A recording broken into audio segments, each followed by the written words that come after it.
Hello, my name is Mary Coupland and welcome to The Road Ahead. Through a series of guests, we are going to help you navigate your own road ahead as you age. We will help you and your aging parents prepare for your journey. Let's face it, nobody wants to find themselves in a crisis mode simply because they did not have access to information well in advance. As a publisher of Compass and Clock, we're going to help you achieve your best future. Today, our guest is Mr. Richard Tizzano. Richard specializes in the field of elder law and long-term care crisis management. For over 20 years, he has helped folks on the unexpected journeys of elder legal issues and long-term care. He also is the best-selling author of Accidental Safari, a guide to help you with the challenges that come with aging. Welcome to the show, Richard. Thank you. It's good to be here, Mary. Thanks. So our topic today is going to be about nursing homes and residents' rights. So can you just, let's just start talking about that topic, I guess. Okay. So the whole nursing home industry was born back in the 60s when the Medicare-Medicaid Act was passed and Lyndon Johnson signed it into law. So what that did is it created a safety net for people or companies that wanted to open nursing homes for people who needed care, because those folks who needed care would come into the nursing home and they would pay for their care, and if they ran out of money, then the Medicare, Medicaid program would step in and be their safety net for paying for their care. And so if you opened a nursing home, you knew that ultimately there would be a continued source of funds for people who were residents in the nursing home. So that was really how it was born, and that's why the nursing homes are governed by those rules that came into place and have been modified or amended since, but that was the basis for it. And so there's a technical basic difference with how nursing homes, facilities that are licensed as a nursing home, are controlled versus how assisted living or memory care facilities or adult family homes might be governed. Those rules are very different because of the source of how they were created. Okay. So one of the reasons I wanted to talk about this topic today was I saw this article and I actually put it in the, I think, December electronic newsletter for Compass and Clock, and it was about residents being illegally evicted. Seniors and disabled folks, because they weren't able to pay anymore. So, you know, everything that you and I have been trying to do over the years is provide folks with information well in advance. So I thought this would be a great topic for you and I to discuss so we can help folks know if they're thinking of going into a nursing home or a nursing home for their loved ones, what should they know up front? So, for instance, what are the valid reasons why somebody would be asked to be discharged from a nursing home by the place? You did send me the article, and I looked at it, and there was some video connected to it. It was pretty dramatic and very scary for somebody who would be in that situation. So, my experience is that locally, the article featured people who were in some nursing homes in California. Right. And I have not had any clients complain. Well, I guess it happens occasionally where people are pushed out of the facility, but it's very uncommon, I would say, in my experience and the experience of my clients. But there are very basic residents' rights and patients' rights in a nursing home. Washington has its own administrative code that covers those rights, as well as I said, the federal Medicare, Medicaid program. And I jotted them down so I wouldn't miss them, but there's a few that I would go over as to why you would be asked to leave or you would leave a nursing facility. One is you would leave because you don't want to be there. You decided maybe your children live in a different area, you want to be in a nursing home near them, so you want to leave. So you have the right, certainly, to move to a different facility. That you might be asked to leave because the facility itself feels like they can't meet your needs. Maybe you're a two-person lift and they don't have a Hoyer lift in the facility, or they don't want to take that responsibility and have two people to do that, and so that's not a service that they provide. Okay. And you get to a place where you need that service, and so then they might tell you, well, they can't do that, and so you would need to leave. Maybe your health has improved to the point where you don't need a nursing home anymore and you're just going to go home. And there's actually a program that's called Follow the Money, where people, if they are getting some benefits in a nursing facility and they can go home and receive care at about the same rate that the funds can follow them. But that's a reason somebody might leave a nursing home, is because they've improved. Or maybe it's just not safe for them to be in the nursing home for some reason, the Hoyer lift thing I explained, or maybe their behavior is such that it's not safe for them to be in there in the nursing home, says we can't control them or manage them, and so it's not safe.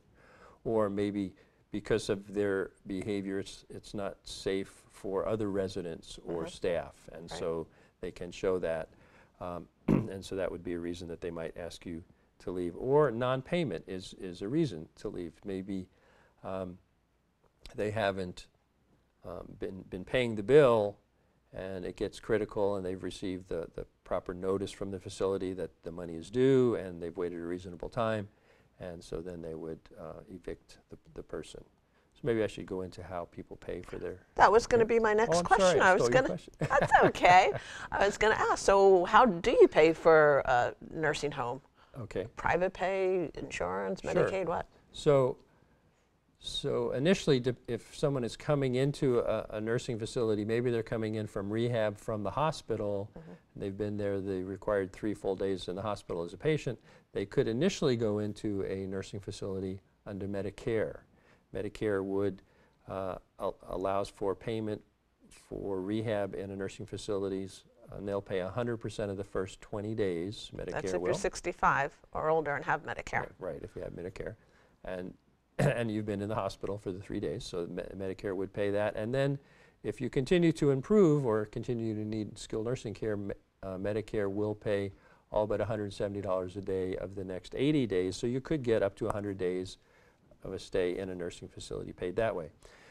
But if you stop improving, or you don't need skilled nursing care anymore, or the 100 days passes, Medicare ends, then either you're going to private pay, which means you're just paying out of your own funds for the cost of care in the skilled nursing home.